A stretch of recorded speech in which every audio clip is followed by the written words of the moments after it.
under the Renewed Hope Housing Initiative in the Kasana area of the Federal Capital Territory. The estate was planned through a public-private partnership between the Ministry of Housing and Urban Development and a consortium of companies for the construction of 100,000 housing units nationwide. The ministry plans to construct 50,000 housing units of various house types in the first phase using various funding sources, including budgetary allocations, the Federal Mortgage Bank of Nigeria, and public-private partnerships, among others. The proposed meeting between senators and Nigeria's security chiefs on the security situation of the country has been postponed due to absence of some heads of intelligence agencies. Meanwhile, some security chiefs were at the Senate to discuss the spate of insecurity across the country. Uyi Agumofwegbe has the rest of. President of the Senate, Godswill Akpabio, who made the announcement during plenary, explained that the decision was taken in order to accommodate everyone involved. The Senate President directed the Clerk of the Senate to expand the invitees list to cover all service chiefs, National Security Advisor, Finance Minister, Interior Minister, Defense Minister, Minister of State for Defense, and the Minister of Police Affairs. It's important to know that we represent the Nigerian people, and we can only do the will of the Nigerian people. And our job is to complement the efforts of the executive and then also to assist the executive to succeed. Because if the government of President Bola Ahmed Tinubu does not succeed, it means that we have all failed. It means that Nigeria has failed. So the Senate will agree with me in view of the fact that the people we have mentioned are not here, the personnel we have mentioned are not here, and we need their presence to have a holistic and complete discussion on the security situation in the country. So is it the view of the Senate that this be moved to Tuesday, the 13th day of February 2023? Those in support say aye. Aye. Those against say nay. The ayes have it. Next week's security briefing, which is likely to hold behind closed doors, is expected to address the security problems facing Nigeria, including terrorism, kidnapping, and banditry. Uyi Agumofwegbe, reporting for Global Television News. President Bola Tinubu has mourned the passing of a chieftain of the All Progressives Congress in Delta State, Cairo Ojogbo, who reportedly died while watching the semi-finals clash between the Super Eagles of Nigeria and the Bafana Bafana of South Africa on Wednesday. Ojogbo was once represented the Ika Federal Constituency of Delta State in the House of Representatives.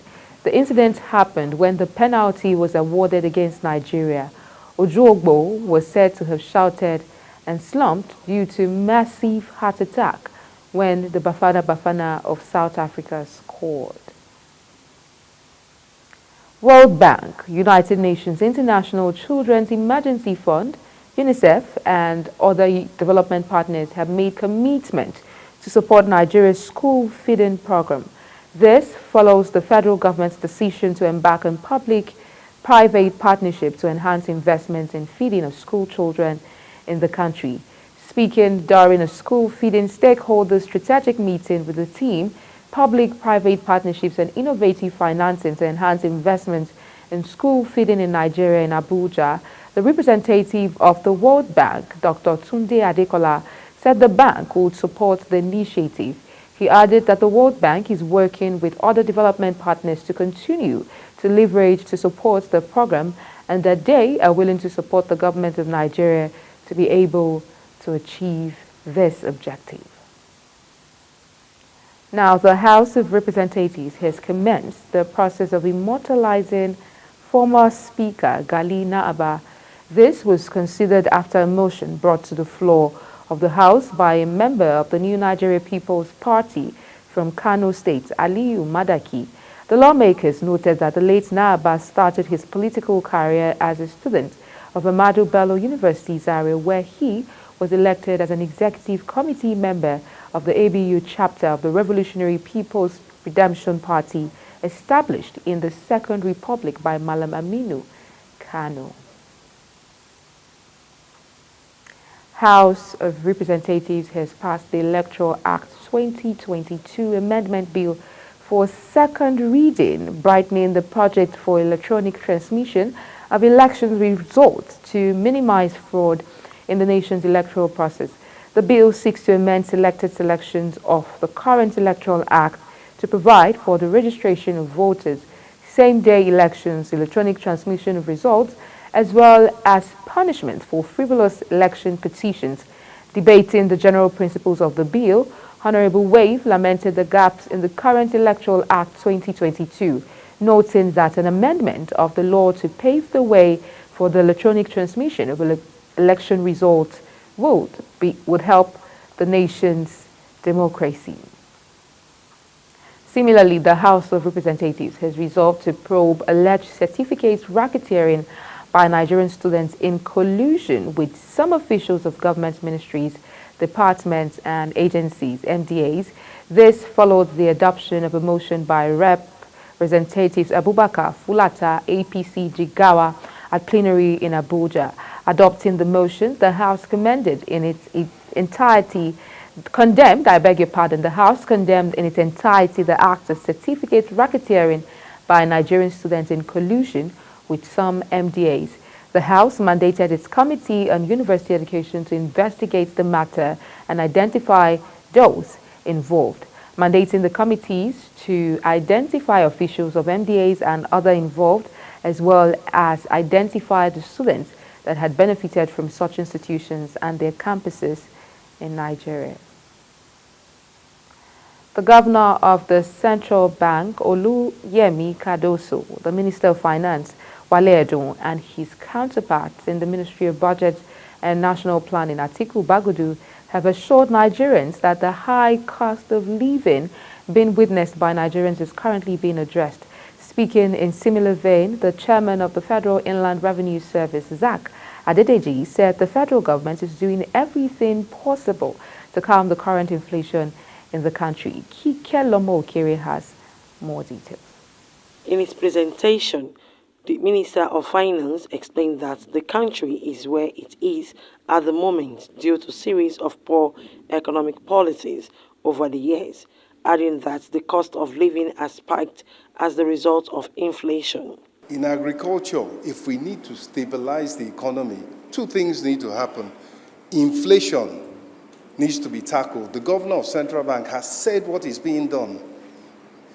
He has announced his targets for inflation, and the fact that inflation targeting will be a key element of the strategy, which is right because they're in charge of the targets of monetary policy. But in addition to that, when you look at inflation, a large element is food inflation.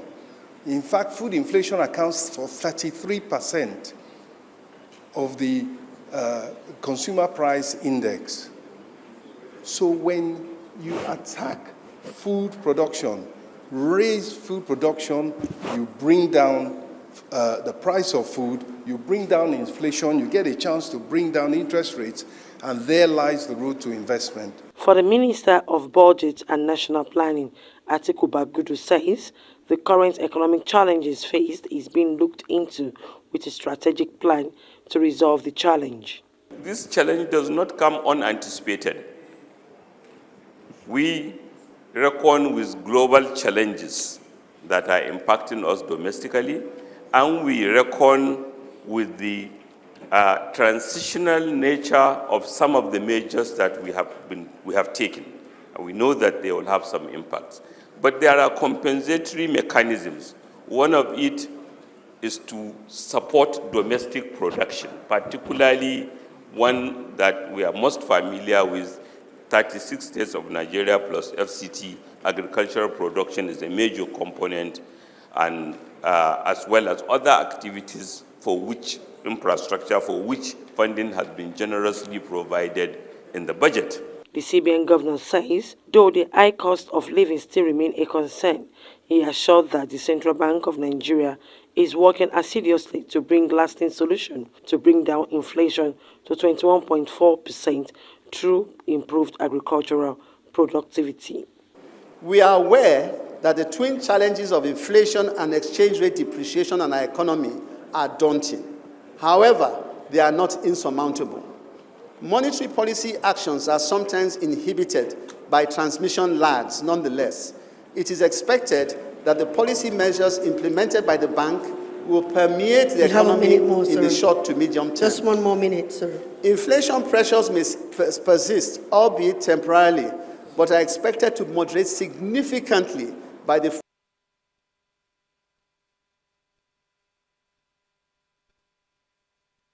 quarter of 2024.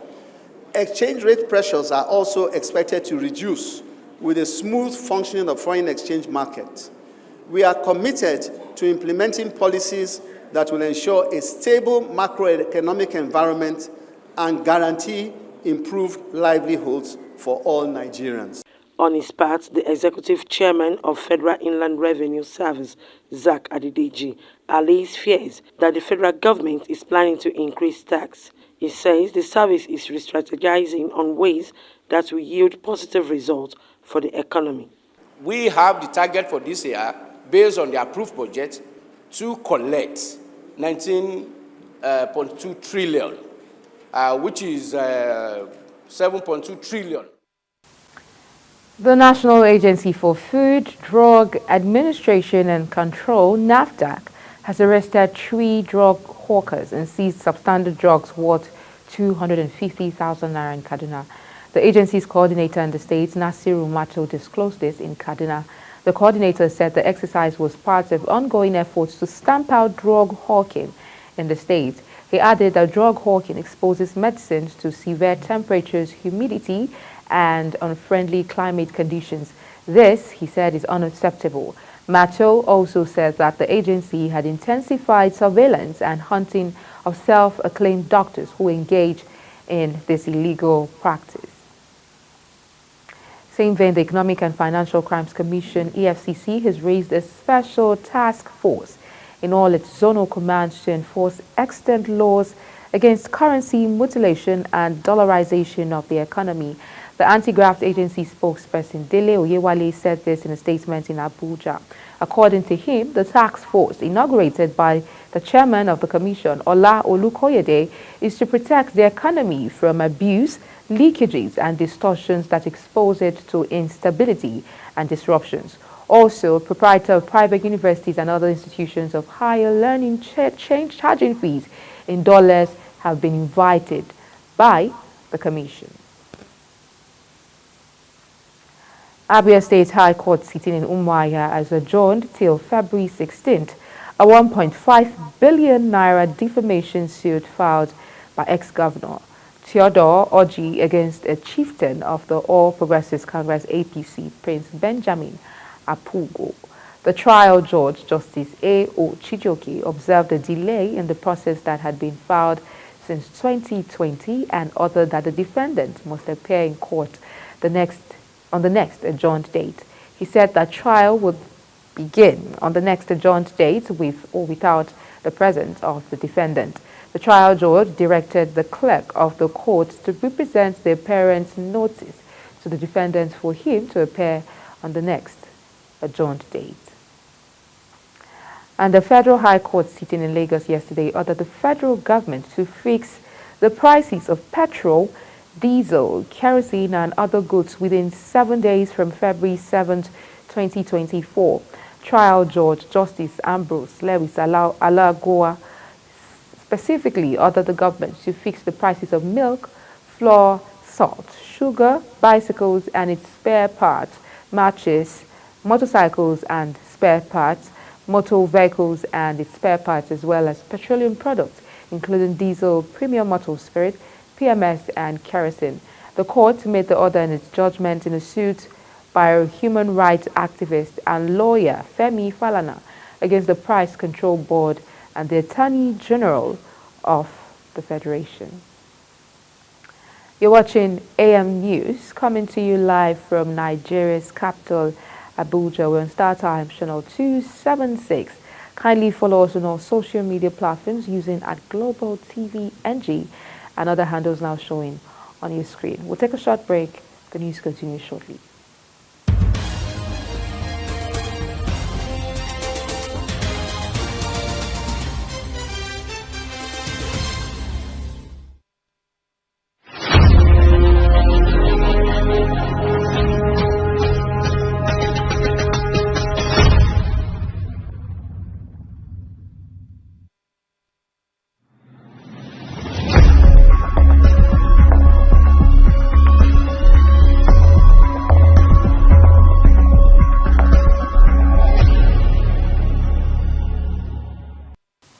Many thanks for staying with us. Now, if you've just joined us, this is Global Television bringing you live update of the AM News. The Nigerian Labour Congress, NLC, and the Trade Union Congress of Nigeria, TUC, have issued a 14-day nationwide strike notice to the federal government. The grievance is based on the non-implementation of the 16-point agreement between the organized labor and the federal government on October 2nd, 2023. Leaders of the NLC and TUC are sad that despite organized labor's efforts to ensure industrial peace and government seems unperturbed by the mass suffering and hardship across the country. Effective February, among others, the two labor centers said constrained by this development and recognizing the urgency of the situation and the imperative of ensuring the protection and defense of the rights and dignity of Nigerian workers and citizens, the NLC and TUC issue a stern ultimatum to the federal government to honor their part of the understanding within 14 days from tomorrow, the 9th of February 2024. Now, on the foreign scene, Israel's Prime Minister Benjamin Netanyahu has rejected Hamas's proposed ceasefire terms, saying total victory in Gaza is possible within months. He was speaking after Hamas laid out a series of demands in response to an Israel-backed ceasefire proposal. Netanyahu said negotiations with the group were not going anywhere and described their terms as bizarre. Israel was expected to take issue with Hamas's counter-offer, but this response is a categorical rebuke, and Israeli officials clearly see an effort by Hamas to end the war on its term as utterly unacceptable. Now, lastly, in sports, Vice President Kashim Shettima met the Super Eagles following their win over the Bafana Bafana of South Africa and promised that the federal government will reward them for their commitment and dedication. The Super Eagles disclosed this in a statement and photos shared on the official X handle. The federal government has promised to reward the Super Eagles for their commitment and dedication in reaching the final on the ongoing Africa Cup of Nations in Côte d'Ivoire. Vice President Kashim Shettima told the players and the officials in the dressing room following their hard-fought victory over South Africa in the semi-finals that the government and people of Nigeria are proud of their accomplishment. And that's it on AM News, and it came to you live from Nigeria's capital, Abuja. We're on Star Times, channel 276. Kindly follow us on all social media platforms using @GlobalTVNG and other handles now showing on your screen. I'm Queen Akapa. Thank you for watching and see you again.